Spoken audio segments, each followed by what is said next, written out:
Welcome back, ladies and gentlemen, to the Whatnauts review show, where each week we have a different story to talk about. It could be a comic, a movie, a TV show, a manga, who knows? We read it, we watch it, we come back here, and we discuss it. My name is Kyle Springer, and I am joined, as always, by Melissa Wilkinson. Melissa, how is your weekend going? It's going good. I had a nice day out yesterday. Bought this new lipstick. Bought flowers. Yeah, I went to Buffalo Wild Wings. That's a nice place to be. Yeah. I did live large. That's awesome. I didn't have a day out yesterday, but I had my day out on Friday, where I went back out to my comic book store and I got a smoothie and I sat down and outside and I read, and it was just it was nice, and I kind of got a little bit of sun. You still can't really tell because I'm super pale and pasty, but back of my neck and stuff, you can be like, oh yeah, there you go. So good weekend so far. Yeah. Good weekend indeed. We're recording this on our usual Sunday, so it is Father's Day. So happy Father's Day to all the fathers out there. Happy Father's Day to Dr. Doom as well. You know, that's that's who we're gonna be talking about today. Indeed. This week, Melissa, we have a comic book series all about Dr. Doom. It is simply entitled Dr. Doom, and it is written by Christopher Cantwell. And then I have the Comixology page pulled up because I don't remember who did the art. It is Salvador Larroca on the art duties there. This was an interesting one for us because we recently covered all of Halt and Catch Fire on our like end of the month specials, where we pick something that's a little bit longer and we watch it to completion. So we did all 4 seasons of that, and we really enjoyed that. And I was like, hey, this guy also writes comics. I know he's done some creator-owned stuff. I know he's written Dr. Doom. Currently he's writing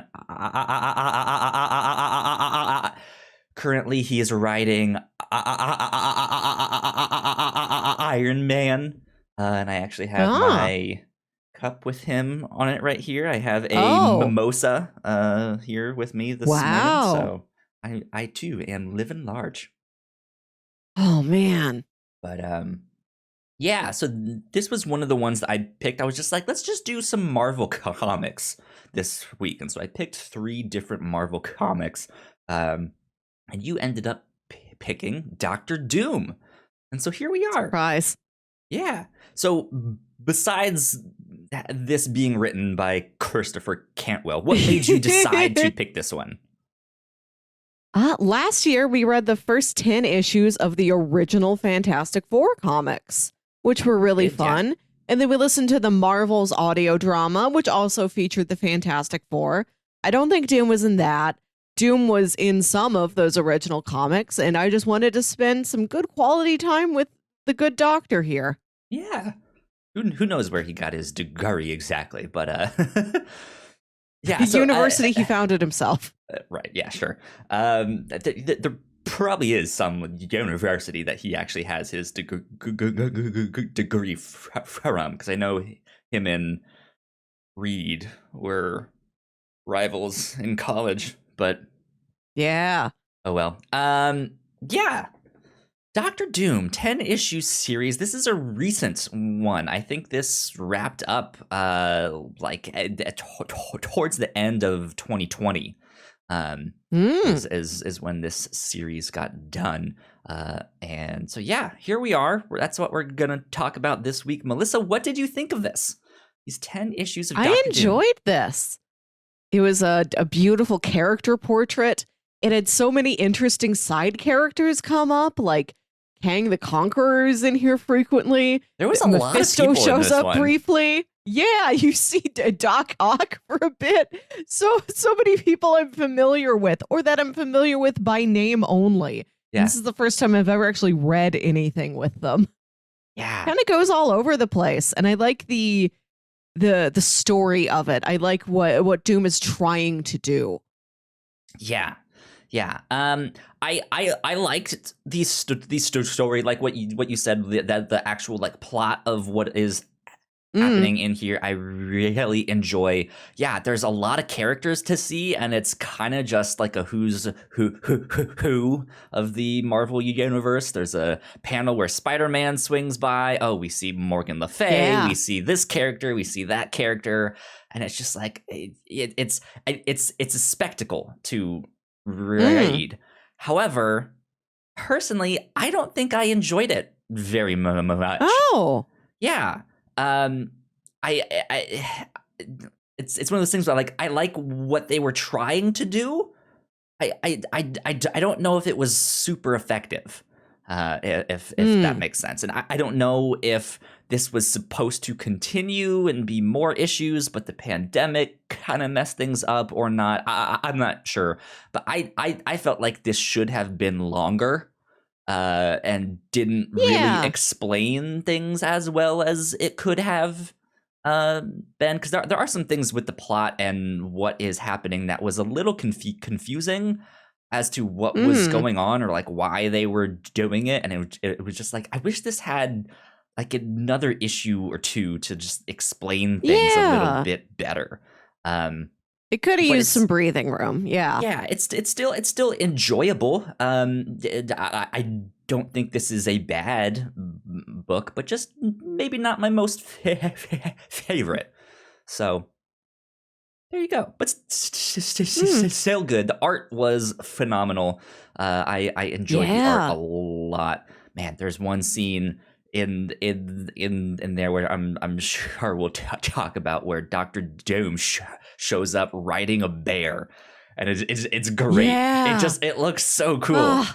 It looks so cool. Like the bear has a name. Like this is a bear he's familiar with. It's like one of his bears. This isn't just like a bear he found and tamed. Yeah. But yeah, it's an interesting book to check out. I would at least recommend it if you are a Dr. Doom fan. But yeah, let's get into a little bit of a plot synopsis here and see what we can do with that, and then we'll get into housekeeping and spoilers after that. So this book follows the title character of Dr. Doom, the ruler of Latvaria, which is a fictional country out in like Eastern Europe, I believe is kind of where it is. And he's doing his Dr. Doom stuff, just being all doctory and all just dooming around. Yeah, just dooming around. And meanwhile, there is this project going on, this scientific project that I believe it was Tony Stark and Reed Richards it was at least their money funding it, and their science behind the thing. But they're building a base on the dark side of the moon to create a black hole of sorts for all different scientific purposes, to throw garbage into or something like that. Yeah, it's for environmental reasons. Like it's supposed to like suck greenhouse gases out of the earth or something like that. It's like, don't worry about your carbon emissions because they're going to go in a black hole that Reed Richards made. Exactly. And Dr. Doom is sitting there like, guys, this is bad. This is not going to work like you think it is. It was made by Reed Richards. It's gonna fail. Yeah. And it seems to be doing okay. Maybe not the best, but then something goes really wrong. And all in the same moment, a bunch of missiles from Latvaria fire off, and they just go and blow this thing up, and it's totally destroyed, and this black hole gets bigger, and it's now expanding, and it's about to like suck in the entire Earth. So Dr. Doom has to clear his name, be like, that wasn't me. I don't know whose missiles. I mean, they're my missiles, but I didn't shoot them.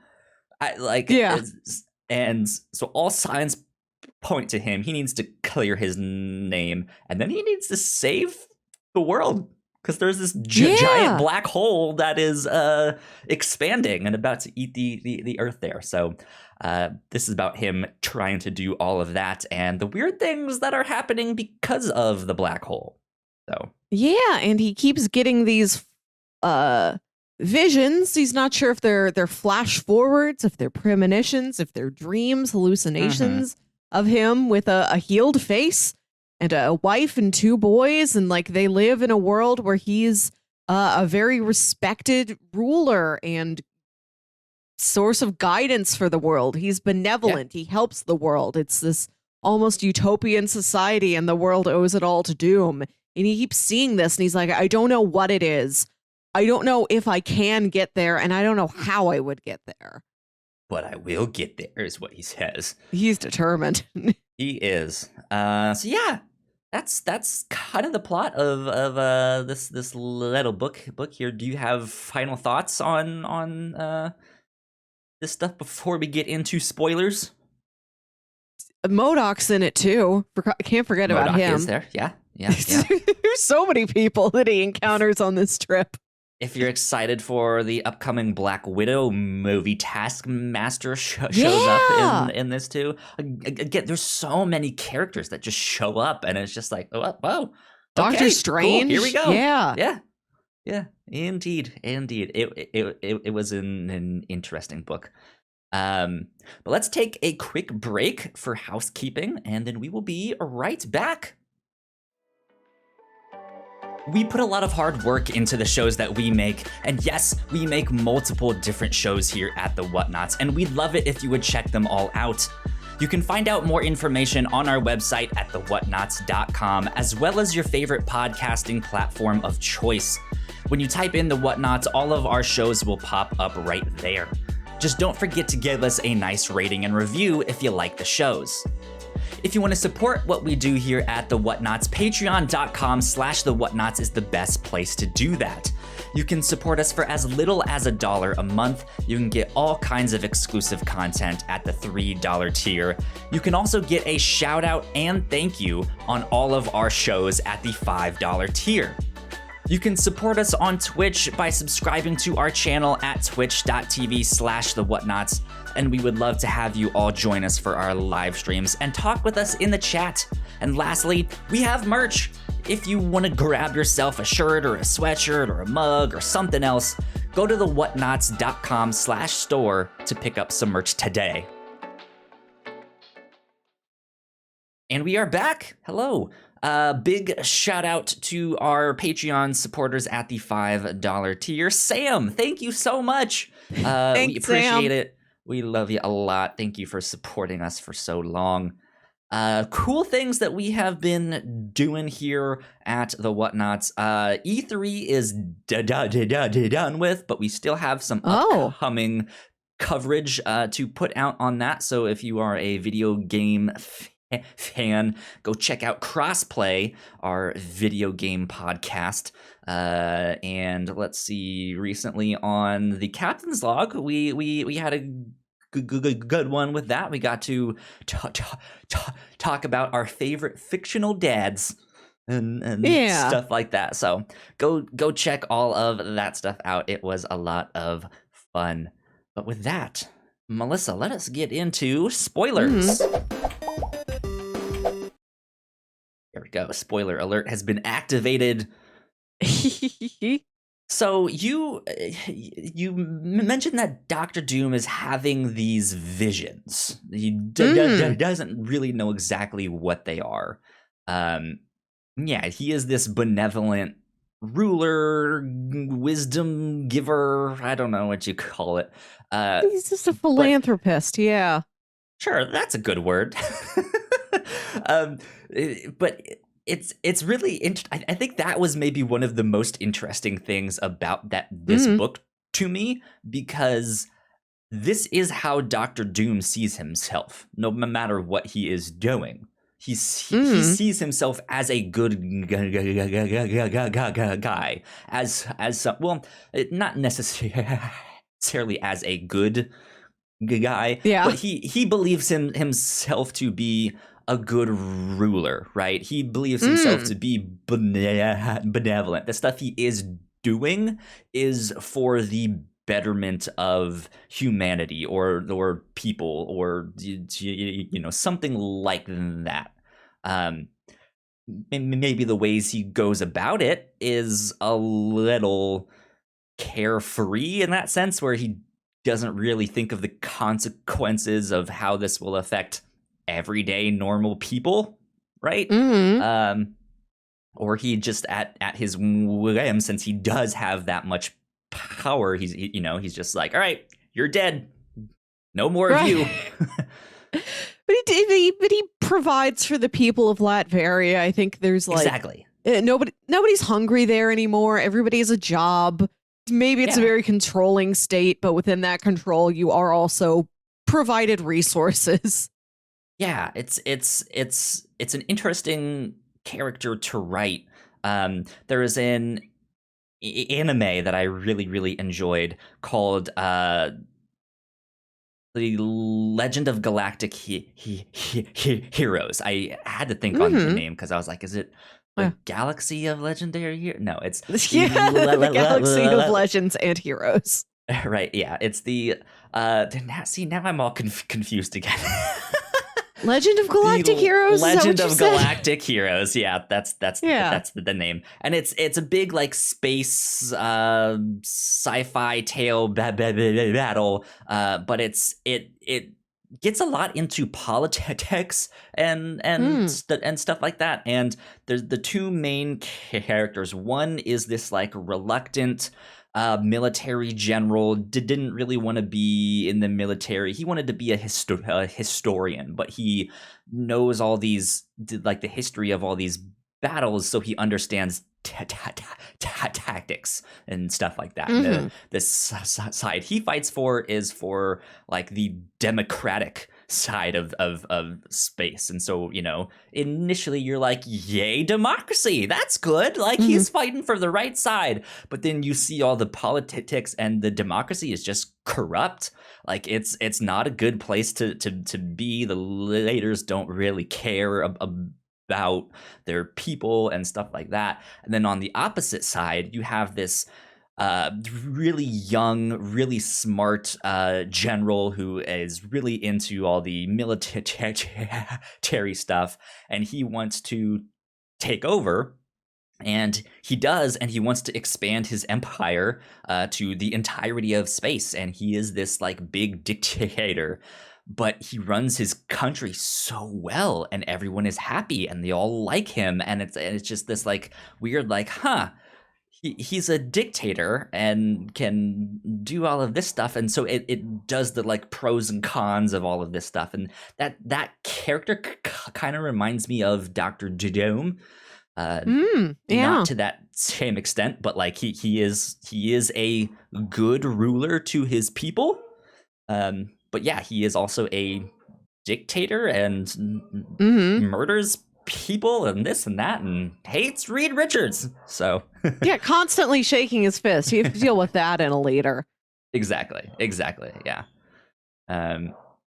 So yeah, that I think was maybe one of the most interesting parts of the book to me is just that deeper dive into Doom as a character and what he is like as a ruler, and just what he's wanting to achieve.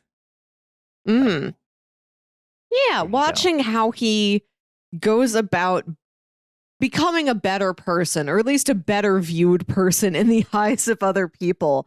Like, one thing I really liked is that when all these missiles launch from Latvaria and go to the moon and blow up the antlion or antlion, I was like, I don't think it's pronounced antlion.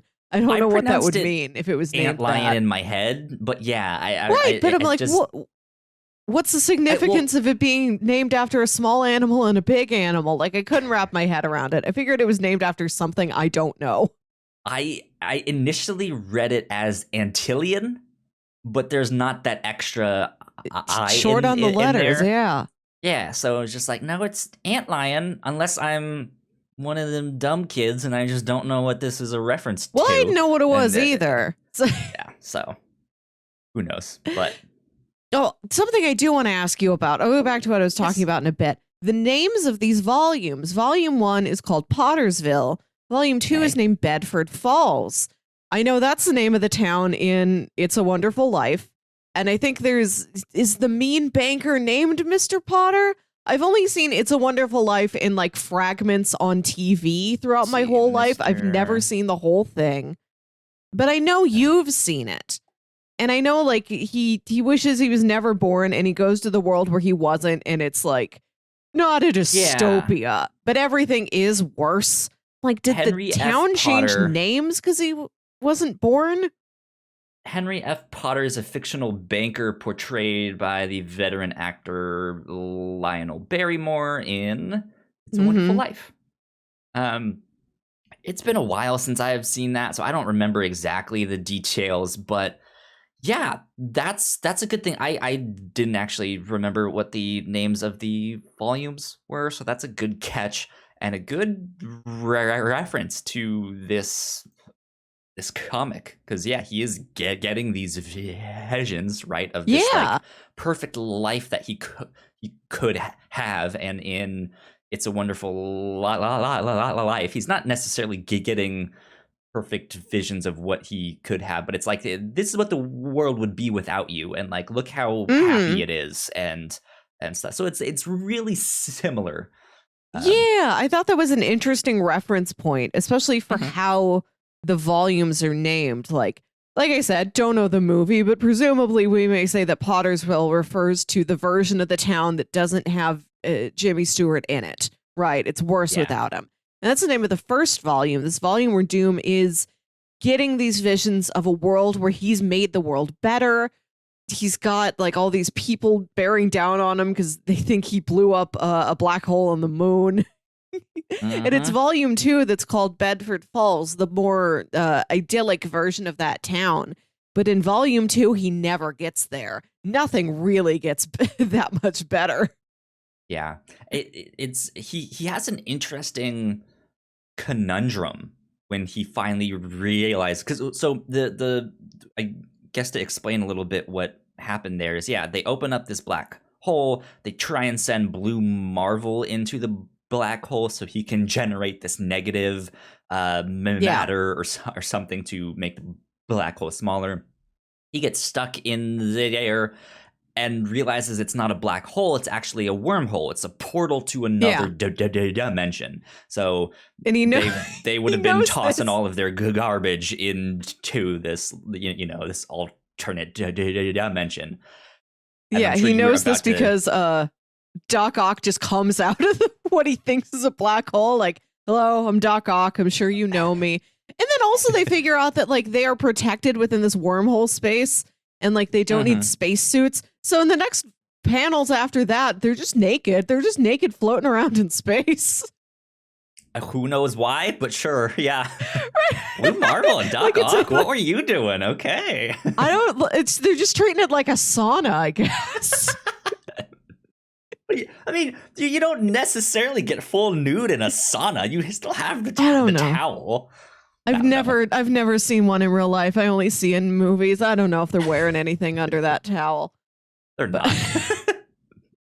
um, but yeah, so they Doctor Doom ends up realizing the same thing. So he goes to this alternate dimension, and this is where he realizes that this is where his visions are coming from. yeah. It's this alternate dimension that he is seeing, where he is this benevolent character, and he starts he's interested and he's fascinated, like how did you do this, how can I get to this space, and Mm, the answer is like you basically have to stop being you, like you need to be better, you need to be a caring, more empathetic person, um and Dr. Doom is troubled by that. I think is maybe a good word to say. Like he wants to do that. He doesn't know how. He's hesitant, yeah. but he kind of wants to for a little bit there. But yeah, in the end, he kind of just decides that's not me. Like Mm-hmm. I don't actually want this. Like I want to achieve this my own way, and it wouldn't be this. This means to give up who I am, which is at least how I read that. Yeah, like he's become so set in his identity. There's like he's in this form of like self-loathing, but that self-loathing has become just like his comfort level. Like that's the bubble he lives in, and he doesn't know how to get out of it. And Yeah, even if he could go somewhere better, the instilling that much change in his life is so too much. frightening to him. Yeah, it's so overwhelming. He's like, I'd rather just stay like this. And if people think I'm bad, all right, I'll be bad then. I'm bad. I'm Doctor Doom. I'm the bad guy. Yeah. So it is this. By the end of the book, it is kind of this like return to form. Not that he was out of form, really, Yeah. but it is this like confirmation of like, all right, fine, I will be the villain. Mm-hmm.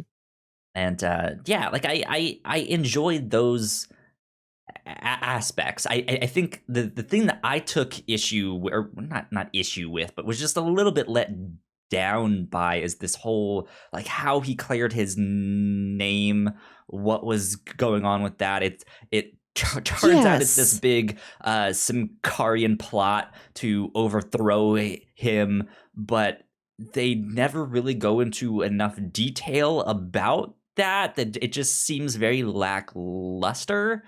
And I think it's relegated to like a box of narration that's like, oh, that's what happened. So it was just like, oh, like this could have been double the amount of issues, and it like you could have gone into Silver Sable and all that stuff, and the espionage that's going on there, and it just seemed to gloss right over it. And I was like, oh, okay, well.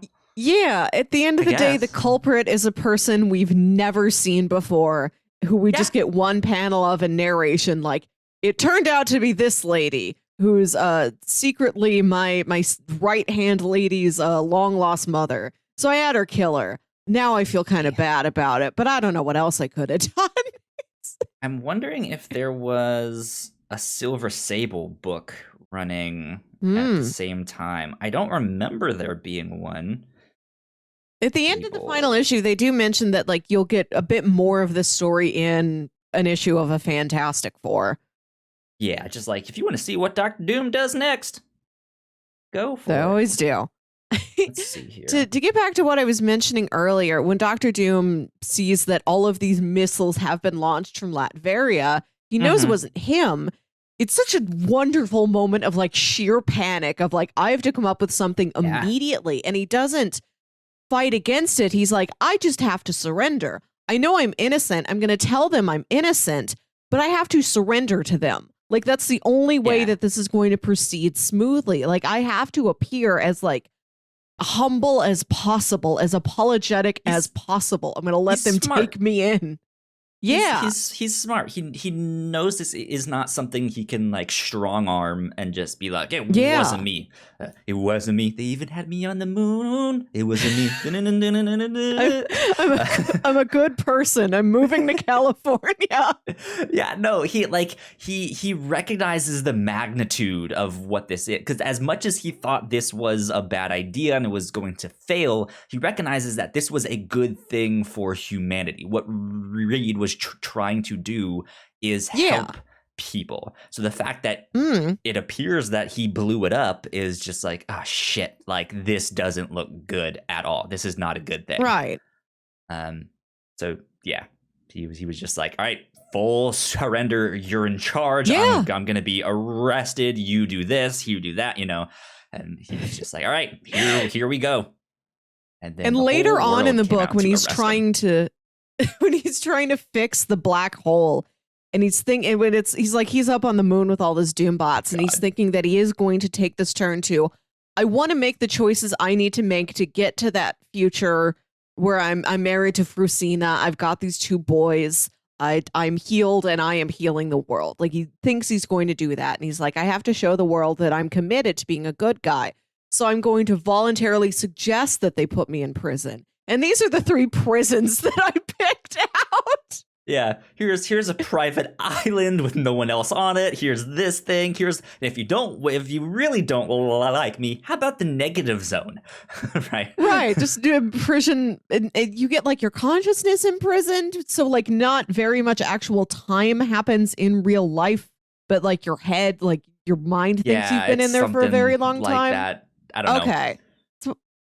Or the opposite way where it's like it's not a long time to me, but it'll be a long time to you guys. I don't know. I don't. It seemed like he was saying that like it wouldn't be that much time in the prison, but like his mind would feel like it was a very long time of solitude.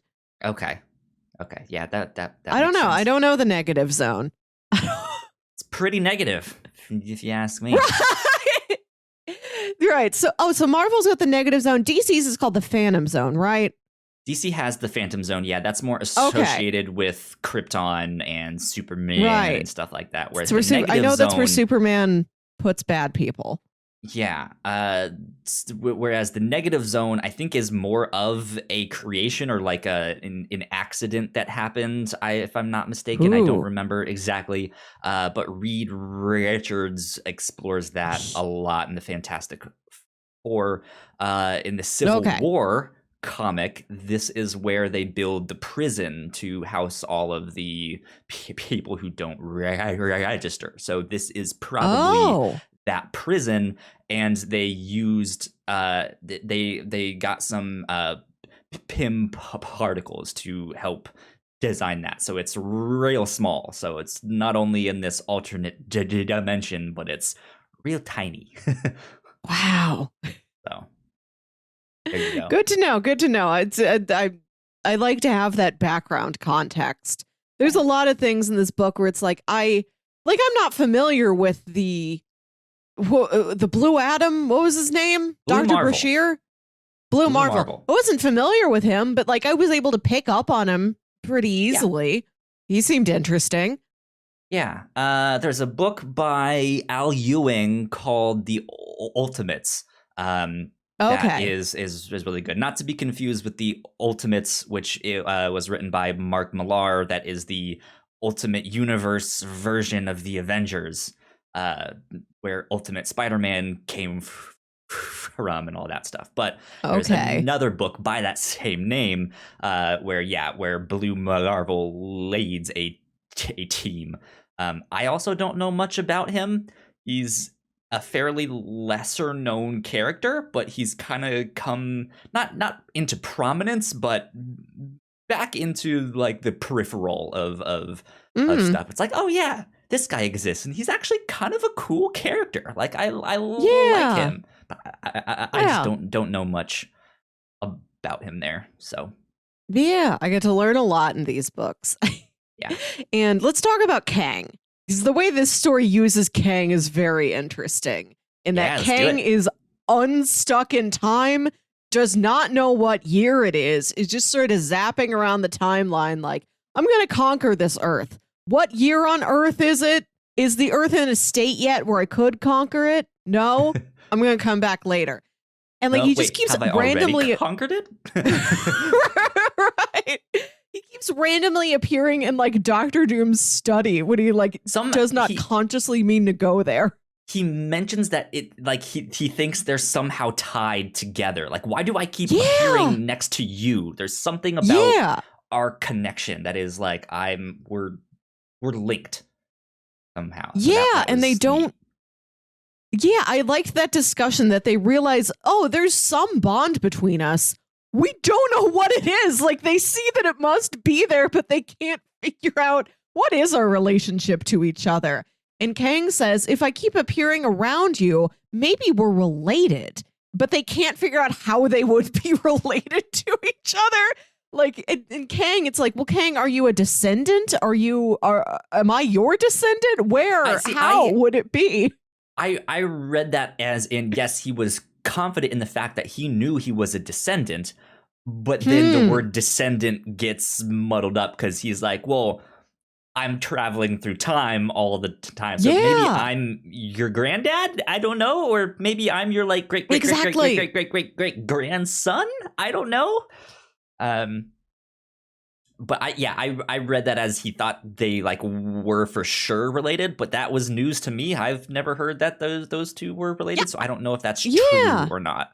I haven't heard of that either, and all I know about Kang is that he's supposed to appear in Ant-Man and the Wasp, Quantumania, and he may maybe they could do a tie between him and the TVA. Ravonna Renslayer is like an old love interest of his from the comics, I think. Yeah, so we're getting ready for a Kang domination here in the MCU, and we know we're getting Fantastic Four somewhere on the horizon. I haven't heard any theory speculation video mention, and in the comics, Kang and Doctor Doom are related. Yeah. So that seems like it's just an idea, like a theory this comic is putting forward, and I like that they clearly there's something that keeps bringing Kang back to Doctor Doom, and Kang doesn't. They don't really like each other. They're just familiar with each other. And they're like, what? Well, if it's not like a real emotional bond, what is it? Do we have some bloodline we don't know? Like, I like that mystery. I like that it's not solved. I like that it's just these two guys being like, oh, I don't know. Is it this? And yeah, because they end up spending so much time together, they do start to form this bond, and they have this really weird moment where they're just making fun of each other, like, you yellow belly rat, you with this blah blah blah blah blah, right. and then like Dr. Doom says some insult, and then Kang says some insult, and they both stop, just like, and then they bust out laughing, just like, this is so dumb. Like, what is this? It's so charming, and what Kang says about Dr. Doom is that he has a spine made of cork board. And there's nothing in his head but burnt cotton candy. It's great. It's just these terrible insults, but it's so funny that is and what Kang's... he's like Kang the Conqueror, who can time travel and do, big villain, and Doctor Doom, who is the like mysterious and all powerful, and he's just like, yeah, spineless, corkboard, brainless, cotton candy filled, just sending each other these little rascals insults. Yeah, and Kang's trying to like advise Doom about these visions Doom's getting of this future. He's like, Kang, you're from the future. Do you know if this happens? And Kang's like, I sure believe that it could. Like, with the future's not totally set in stone yet. Maybe you could arrange for that to happen.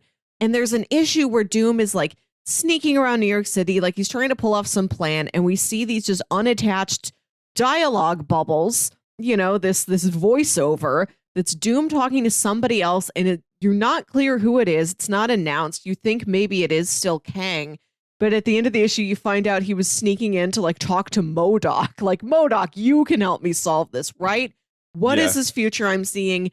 Can I get there? What do I need to do? And MODOK's like, you just have to make every choice that you think that Victor Von Doom would make. Like, to become him, you have to become him. Yeah, you have to think like him. Takes one to know one. They do some really interesting stuff because he goes to see Kang, but not Kang. He goes to see MODOK, but it was also MODOK that hired Taskmaster to try and kill him. That was strange. Yeah, and then he goes to see Morgan Le Fay. Because he wants some help on like magical stuff. Like, hey, can you read my future? And they take him to another character that I don't know who that was. I don't know if he was new or not. But yeah, there's so many things going on in this book that it's kind of a whirlwind, which I don't mind. I enjoyed seeing all of this stuff because it was like every single page turn, it was something new, and it was like, oh, this is fun. Look who it is. Just wish it got a little bit more space to breathe a little bit and tell its story. But I wanted to kind of circle back to something we started to touch on and then moved on. So when Dr. Dome is like, all right, I need to fix this black hole. Yeah. He's like, I'm gonna volunteer myself to go up there, and 9 of my Doombots. So no one else needs to go up there. No one else will get hurt in case something goes wrong. It will only be me. And he goes up there, and things are going smoothly. And then I think maybe one of my favorite Doctor Doom moments, period, happens. He gets a call from Reed Richards. This is amazing. 2 or 3 pages were incredible.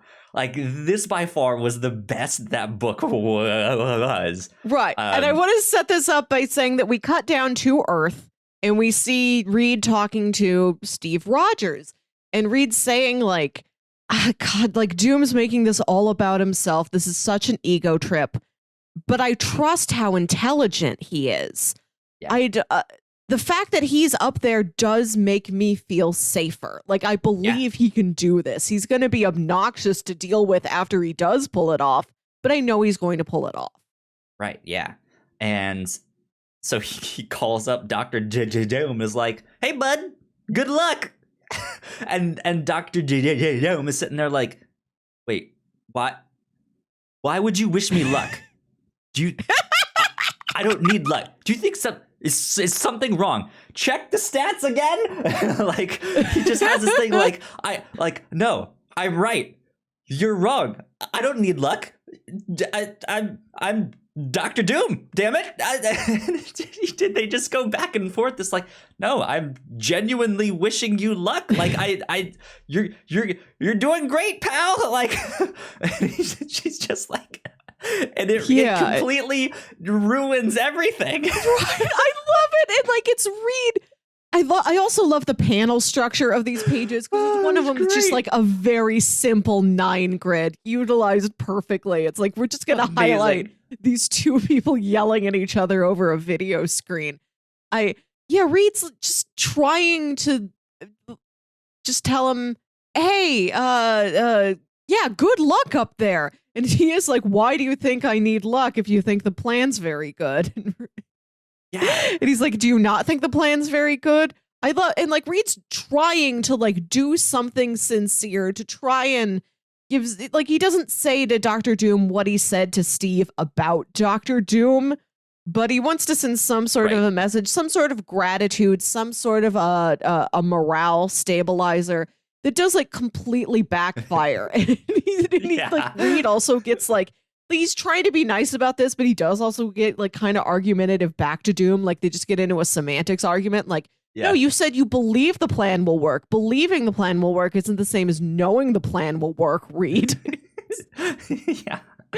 It's great. Yeah, like, everything like, does fall apart. Wonderful. Like, just one call from Reed. Like, I love that is like the deepest splinter in Dr. Doom. Like, he falls apart around Reed Richards. Yeah, and it I mean, like, again, no one gets killed because there's only Doombots up there, and they end up figuring it out anyways. Like, things get fixed and stuff like that, but still, like, the whole plan goes wrong. That's how they figure out there's this alternate dimension and stuff like that. But yeah, like, that is, I think, what I love so much about the dynamic between Reed Richards and Dr. Doom. There's really nothing there. Is what it is, and they just say, hey man, good luck. Like, I may not approve of your methods, but you're a smart dude. You know, I think it's gonna work out fine. But their egos are so big that it's just like, what do you mean good luck? Like, I don't. They're so suspicious and so skeptical, and it just creates this divide between them that just ruins everything. It's so funny. It's so funny. I really like it. And then, so like, nothing is wrong seemingly, but Dr. Doom overcompensates. He's like, change that level. You rebalance things, move these Move it sliders to around. 200%. Yeah.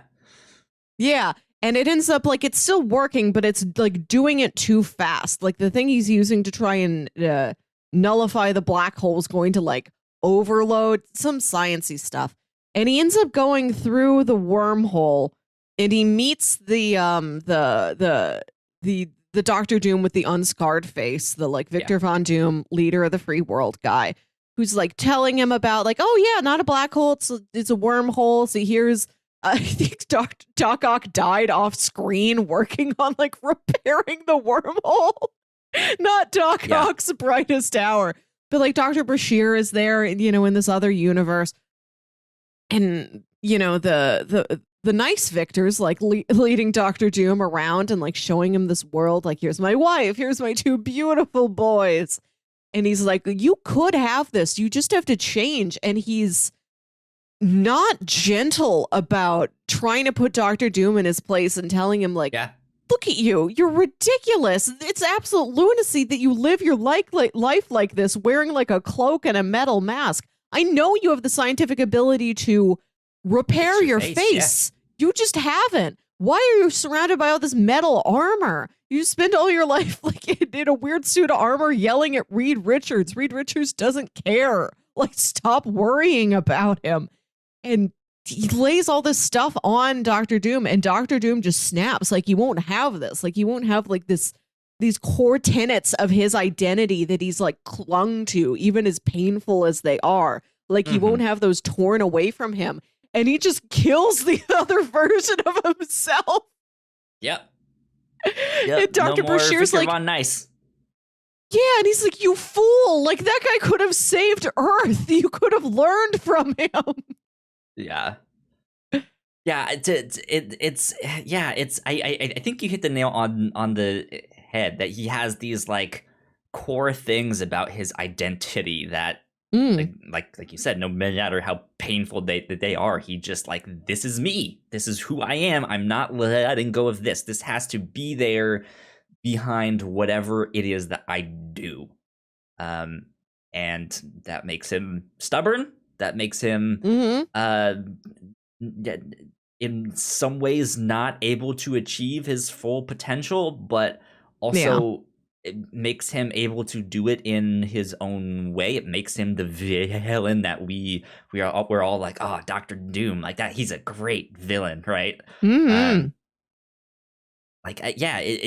It really and truly makes him who he is. And I think the first hint that he's, or at least the first like major hint that we realize that he's not gonna change is one of these visions of the alternate universe does turn out to be an actual vision, if I'm not mistaken, and it's of his kids. And they are like, hey, we're next in line to be the leaders of Latvaria or something, but we will want to be strong, courageous leaders like you. So to show that, we scarred our faces like yours used to be. And he can't take that. Like he doesn't know what to think, and it is this haunting, nightmarish reminder of like, this will always be you. If you want to be that strong leader, this is what you will be, right? You will be this monster. And it both scares him, but I think it also is the thing that's like, yeah, dude, you're not gonna change. Like you're not gonna leave this at the end of the day. This is who you will be. So, no. Yeah, but I enjoyed this a lot. There were some really, really great funny moments in there. I know we've mentioned MODOK and Morgan Le Fay. Did you have a favorite like side character that showed up and stuff like that of all of these? Which one was that? Herbie. Oh, Herbie the robot. robot. Who was a character I didn't know, but I was really happy whenever he showed up. He's just like this walking, he's like just a robot. He's like some AI that Reed Richards built. His name is an acronym, but you never learn what it's an acronym for. And he's just like this big robot who's there as like the representation of, he's the representative of the Fantastic Four and of the Richards family, like overseeing Doctor Doom being taken into custody from Latvaria and like put in prison. And like he's also like Dr. Bashir's like point man, like, oh hey, Dr. Bashir, if you need anything, here's Herbie. You just see Dr. Bashir kind of learn to be friends with Herbie. Here we go. Herbie, according to marvel.fandom.com, highly engineered robot built for interdimensional exploration. Herbie. Yeah, he does that. There you go. Had to look him up. Yeah, I liked him too. He had the whole thing of like, well, if I do this one thing for Reed Richards, they'll finally let me in the Fantastic Four. And everyone's just like, no, they won't, bud. Like, no, they won't. Ancillary member, like he's of the four, but he's not part of the four. Yeah, it's like, dude, they let She-Hulk in. Like, they're not letting you in. They let Spider-Man. They let Amazing Bag Man in. Like, no, they're not letting you in, buddy. He was good. I think my favorite was Blue Marvel, just because he is a really, really interesting character, even though we don't learn much about him in this one or his backstory. He is one of the power players in this book. Yeah, I was wondering, like, he's got these powers where he's like, he can like generate negative energy or something, and it's like, do you get born with that, or is this a lab accident deal? I don't think he was born with that. It was some accident, I think is what they alluded to. Cosmic radiation. That we're dealing with a Fantastic Four. That's also an option. You get too close to space and your limbs can be very long now. Yeah. I know that they did kind of almost do a version of him in the Agent Carter show. In season 2. It wasn't exactly him. I don't think they ever truly said that, yes, that was him. And then there was speculation. Of course, there was speculation for a lot of things in WandaVision. But this was one of the characters that they were speculating might make an appearance in that's the it's the engineer Monica's talking to. Yeah. So I don't know. I would like to see him in the MCU somehow, some way. But I don't know much about him. But he is just a fascinating character that I would like to know more about. Yeah, and he has this daughter who shows up briefly. This adult daughter who's there to see him as he's being like packed into his spacesuit to get sent up to the moon to try and fix the black hole. And he's like, don't worry about me. Like, I'm willing to do this. I'll be safe up there. If anybody would be safe up there, it would be me. Like, we don't see her again. She exists for like 2 panels. Indeed. I liked him a lot. I was not expecting MODOK to show up. I was not expecting Morgan Le Fay to show up. There's all sorts of stuff. If you want to know a little bit more about Morgan Le Fay, she is also in the Runaways show on Hulu, based off the Marvel comics and stuff like that. She makes an appearance in there with the Darkhold, which was also in WandaVision. There is a part where they go to the other universe and Nice Victor is showing Doom like all of these deep, like these cosmic, incredibly powerful weapons that he's confiscated. And there's what looks like the Darkhold. There's there was some stuff I recognized. The Darkhold was there. 5 Infinity Stones. 5 Infinity Stones. Not all 6. There the Tesseract. Yeah, the cosmic cube.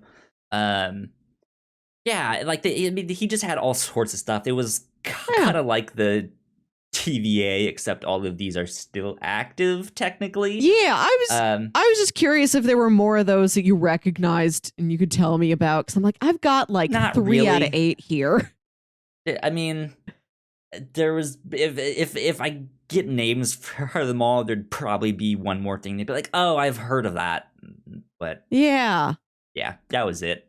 It was lot to all like, hear okay, about. there's the cosmic cube and the Infinity Stones and the Darkhold.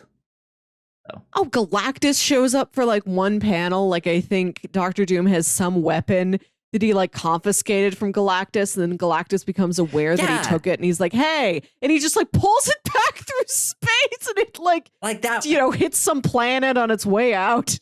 That was another part of the thing. I was just like, I don't like, why was this even in here? I don't understand how that fit into his plan to clear his name or break out of prison. Or I was just like, this went nowhere. It just went back to Galactus. I mean, I really like something with that. I don't know. I really like the emotional journeys within this book, but a lot of the logistics of like, yes, this is how the conspiracy unfolds, I couldn't track all of those. Yeah. A little bit disappointing in that regard, because Silver Sable, not my most favorite character, but she's an interesting one, right? There is this fictional country of Simcaria, and she is one of their like mercenaries, champions, agents, whatever. She's often in Spider-Man books. Yeah. Like, that's usually what you see her in. She was in the Spider-Man video game that came out a few years ago. She was a major character in that. At one point, Sony was hoping to make a Silver Sable movie.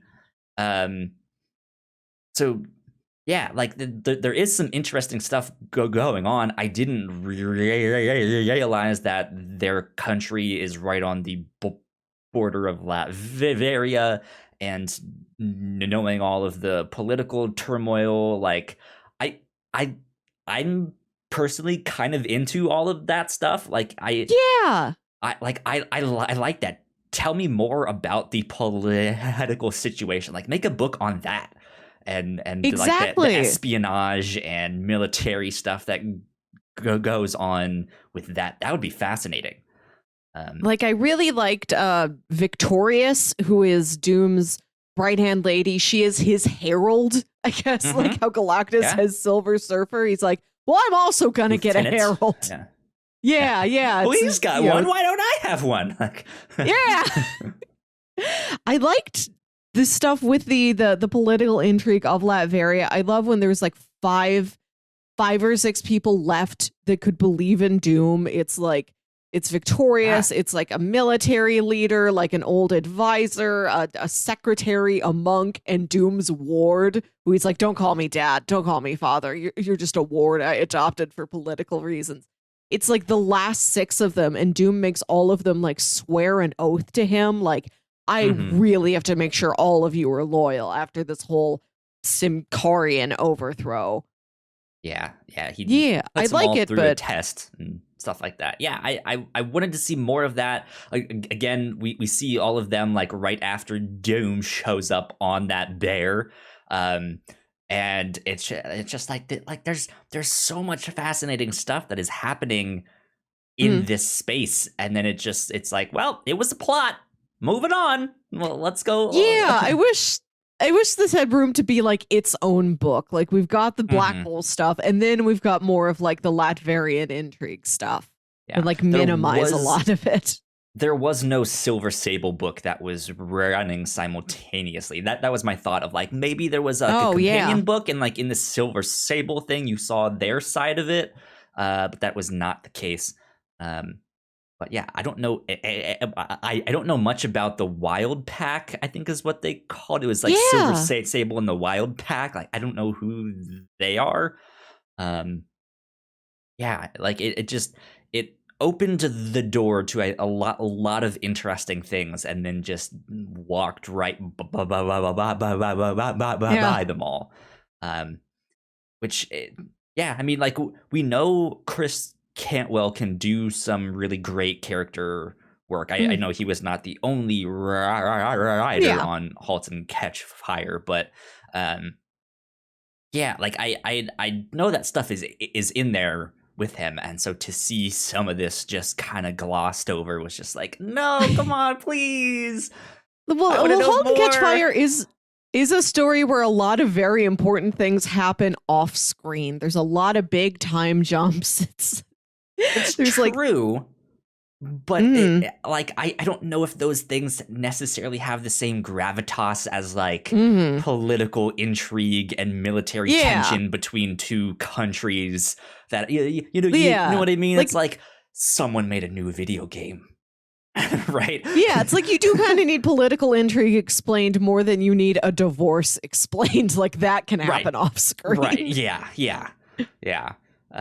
Which again, this whole book is Doctor Doom, so it is meant to focus on Doctor Doom. But I guess in my mind, in a weird way, I'm thinking like a lot of who a person's identity is also their relationships with other people. And I think that was something that was a little lackluster in this book, is that we didn't get to see who these people were around him, really. Yeah. I would have liked to have spent more time with the Latvian court, more time with Victorious. She gets the most, but I still could have used a little bit more. We mostly get Doom and his relationships to Kang and Reed, both of which I did really enjoy, are very illuminating. But yeah, we could have used more of him with somebody more on the ground. Yeah, and that's the thing. Like, this is also a symptom of comics in general. A lot of the story that we are saying we wished we could have got is probably in another Doctor Doom series or Fantastic Four or somewhere. Like, it's there. It's just like this one particular book or this one particular slice of that story didn't have that. So, I mean, it's not necessarily his fault or, the creator's fault that it's not in there, but it's just like, as a like standalone thing just taken by itself, it's like, well, we didn't really get to see this, we didn't see that, so oh well. Yeah, it happens indeed. Do you have anything else, final thoughts that you want to share on Doctor Doom? I did like this. I think it's a really great supervillain portrait of a guy trying to decide, should I not be a supervillain anymore? And at the end, he's like, nah, I'm a supervillain, babe. What else can I do?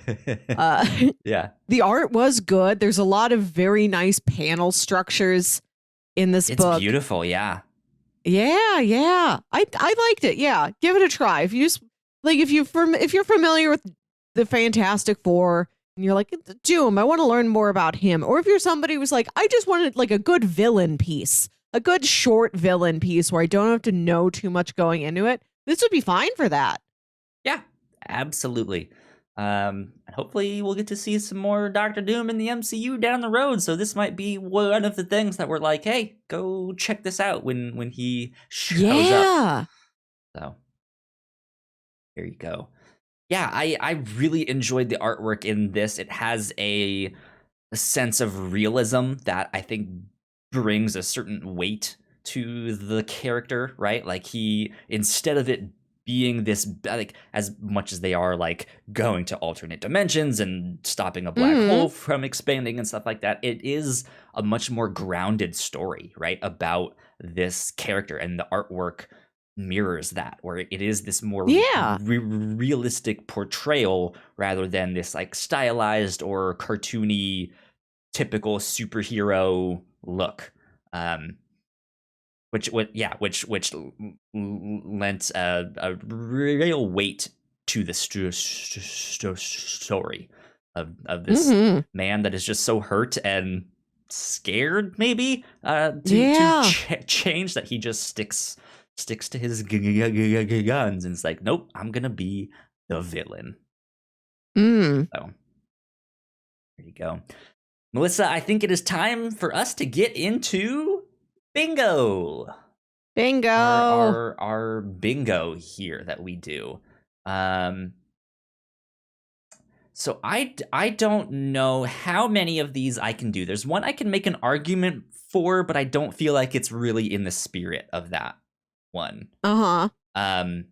Which would be the magic book, since there was a cameo of the Darkhold, but this story is not about a magic book, right? Or it's Nobody not opens influencing it. the story. Yeah, and it's also like an alternate dimension version of that. So I don't know. I don't know if I really have one on here that I have can two. fill out. Oh, what did you have? I have Villain Lair and Secret Royalty.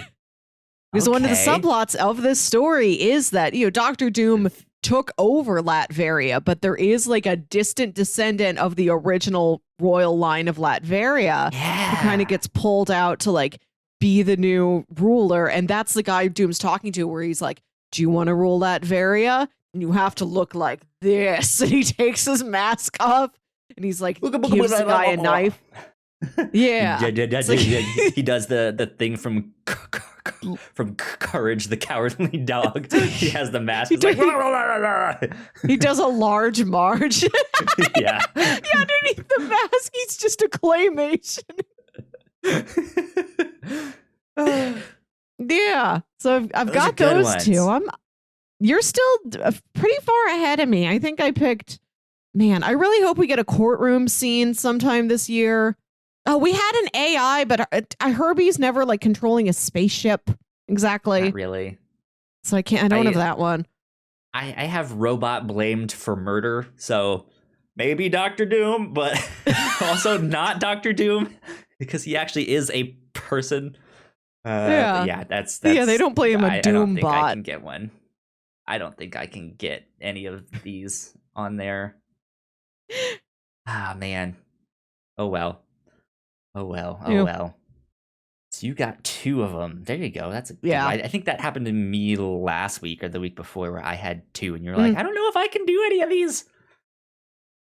So okay, cool. That was our bingo update for that stuff. We've been playing bingo with all sorts of movie tropes and comic book tropes and stuff like that throughout our time reading and watching stuff here on the show. That's that. Melissa, let's do recommendations. People enjoyed this. What else might they recommend? Something that this book really reminded me of, and I'm wondering if it was a part of the inspiration for this, is this novel from the 50s or 60s called Failsafe. In college, I took like a short, 1 credit hour course on sci-fi literature and how it is translated to movies. So we read 4 sci-fi books, watched the movies. It was one of those little mini classes that are in the last 3 weeks of winter break before spring semester really starts. It's like you could go back early and fit 1 extra credit hour in there, which is what I needed to do. And we read this book called Failsafe that was from the Cold War.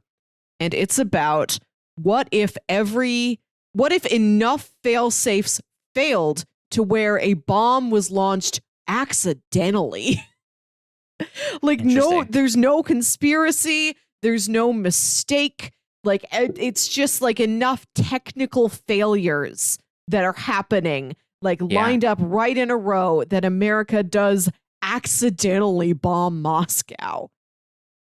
And there's this, and it's sort of like a dry, science fic, the hard sci-fi, the political thriller book. So I wouldn't say I enjoyed it, but it's always stuck with me because there's a scene where the U.S. president calls the I don't know the name of the president of Russia, the prime minister of Russia, whoever that person is. I have to say, I'm afraid I don't know the exact title.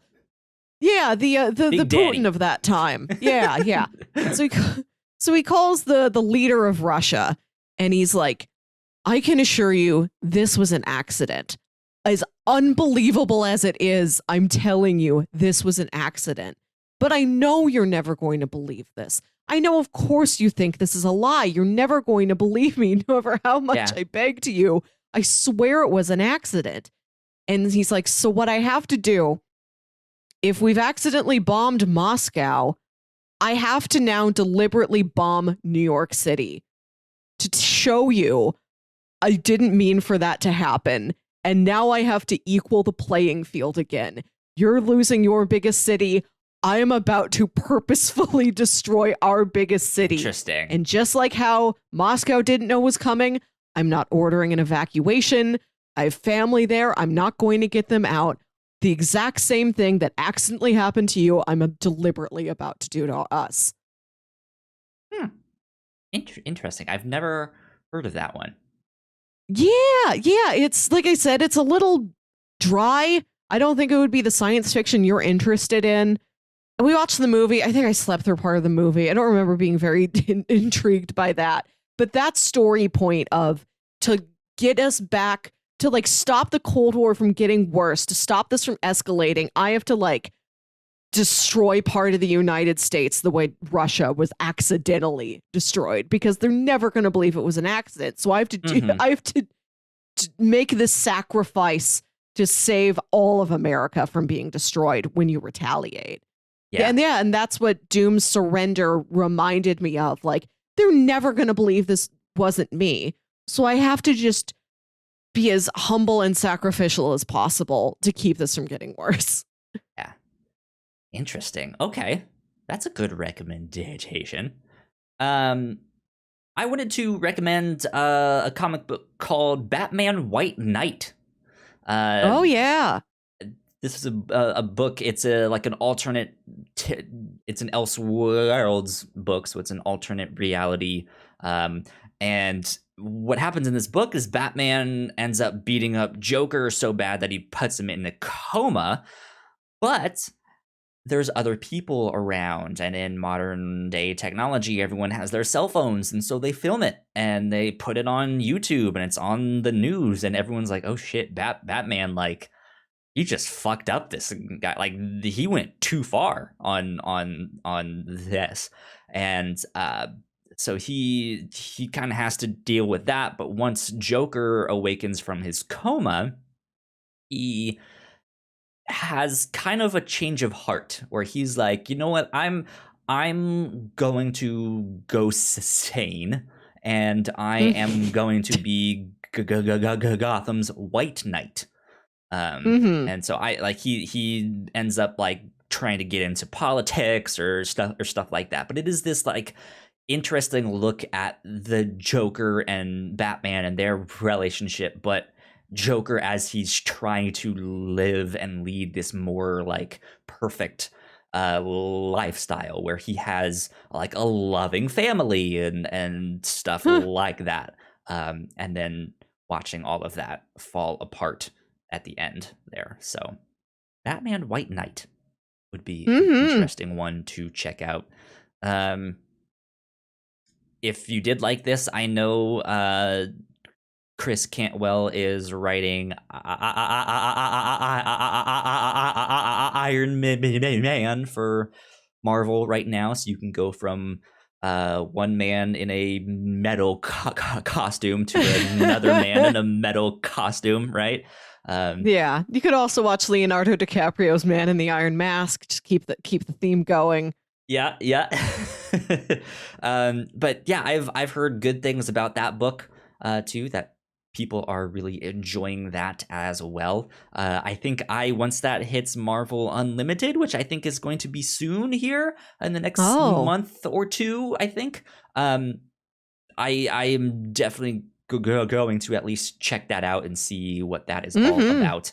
Now that I've read some of his comics as well, so there you go.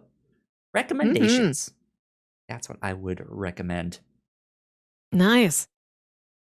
Melissa, next week is the last week of the month. Is that right? Yes. Last week of the month. It is true. Okay. That means we are going to be going back to our end of the month special, and we have been covering the German Netflix show Dark. It's a time travel story. We watched and covered season 1 last month. So if you guys want to go catch up, that one is already out there. This next week, we will be covering season 2 of that show. So go watch that. I think it is a phenomenal show. It is skyrocketed to one of my favorite shows, period. And yeah, it's really good. I cannot recommend it enough. But it is moody and atmospheric and dark. So it's not the most uplifting of shows. No, it is not. Like that. It is heavy to watch. But man, it is so good, though. It is so good. So that is what we will be up to this next week, season 2 of Dark. But Melissa, for the week after that, you have some pitches ready to go for that. What do you got this time? You just mentioned it. Dark is incredibly dark. And while it is a show I respect, and I guess I could say I am enjoying it, it is heavy. It's a lot to take in. So I purposefully chose 3 comedy series that we can watch alongside it. So we'll get that emotional pick-me-up after we're done covering this season of Dark. There you go. Good stuff. All right. These are 3 kind of shorter sci-fi, 3 kind of shorter comedy shows on various streaming networks. And I think they're like half-hour-ish length episodes. One of them I'm not sure about, but none of them are that much. Okay, pitch number 1. This is a show I pitched to you last year, and I wanted to bring it back. This is one I've been fascinated with by concept. This is a Japanese show on Netflix called Kantaro, the Sweet Tooth Salaryman. Okay, Kantaro, the Sweet Tooth Salaryman. This is a 10-episode comedy about elite publishing sales rep Kantaro wraps up his client visits in record time so he can secretly pursue his quest to indulge in the tastiest of sweets. So it's about this businessman who has to travel through Japan for these client meetings, and then he'll sneak away to some local cafe, and he has like a secret dessert blog, and he'll photograph these beautiful pastries and desserts, and then blog about them. And he's like, none of my colleagues can ever know. This is how I spend my downtime. Okay. And what streaming network is that on? Did you say? That one's on Netflix. Okay, cool. Yeah, I pitched that to you last year when I found some live action Japanese entertainment that I wanted to cover in lieu of the Olympics last year. But now we are coming up to the Olympics. That starts. I think the pre-trials or qualifications started this week, I think, or something. I don't know. I think Olympics start on the 23rd, and this episode, if we did it, would come out on the 7th. So close enough. Celebration of Japan. Pitch number 2. I just went through comedy shows on Netflix. I've never heard of this show before, but it seemed interesting. This is called Toast of London. This is a 7-episode British series. After it's got more seasons. Season 1, 7 episodes.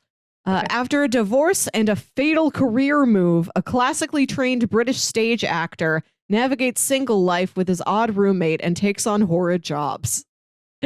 This stars Matt Berry, who I know from Garth Marenghi's Dark Place. I think he's been in What We Do in the Shadows, maybe the IT Crowd or something. He's shown up in a lot of... Yeah, you've seen this guy before. The second he opens his mouth, you're like, I know that voice. Yes. Okay, yeah. I wanted to watch Garth Marenghi's Dark Place. I could not find where that thing is streaming, so we may use this. Yeah, it's called Toast of London, and looking at the episode descriptions, it appears that the man's name is Toast. Oh. What? Sure. Okay. Yeah. Don't know. First name, last name, unsure. Pitch number 3, I went looking through HBO Max, and I remembered this show is out there. This is a show I've heard very good things about. It is the comedy show Barry. Season 1 is 8 episodes, and this stars Bill Hader.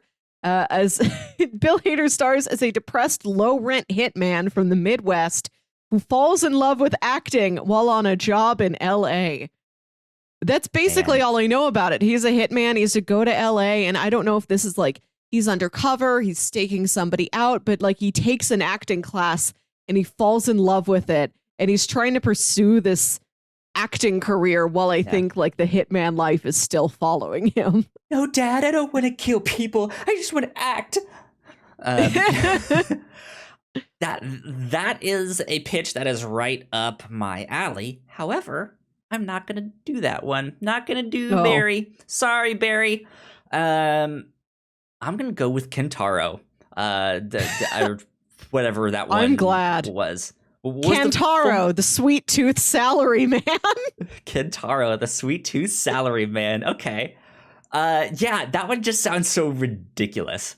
And I know we've done Tokyo or Midnight Diner in the past, which is another like live action Japanese food show, but it is calming and like it has these are heartwarming stories, and so like I want to see something in that vein but more comedic and stuff like that. What is that comedy like? I want to dive into that one. Yeah, and also this is a culinary focused show, much like Midnight Diner was. I'm excited to get to look at all of these pastries. Absolutely. I'm glad you picked this one. This is one I've really been wanting to cover. Good stuff. Yeah, well, that is what we will do in 2 weeks. So you have some time to go watch that if you are not going to follow along with us on Dark for this next week. Dark Season 2 is what we will be back for this next week. Melissa, where can the people find you on the internet? You can find me on Twitter and Instagram at Wilkywit. That's WILKYWIT.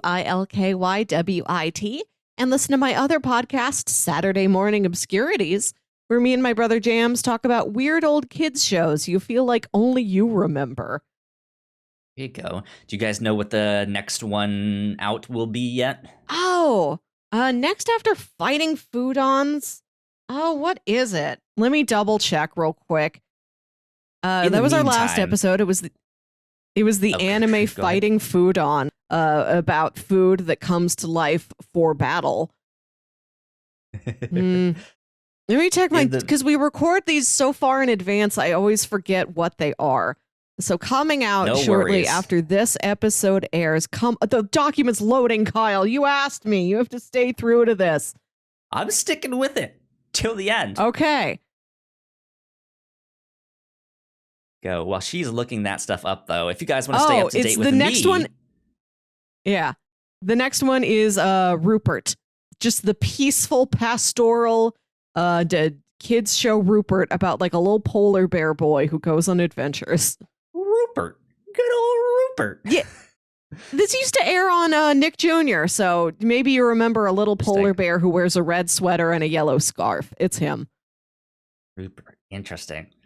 There you go. Be on the lookout for that stuff. That is it. You guys have such a great like pitch for the show. Like, I know I've mentioned that before, but it's like where we discuss cartoons where you think only you remember. I'm like, oh, that's so good. It's so good. So yeah, go check that stuff out. If you guys want to stay up to date with me, I'm at YoKyleSpringer on Twitter. And if you guys want to follow along with all the stuff that we do here at the Whatnauts, we are on Twitter at the Whatnauts. So go share, subscribe. You guys know the deal with all of that stuff. And I believe that is it. This was number 162, I believe, of the Whatnauts review show. We will see you all next week. Bye. Bye.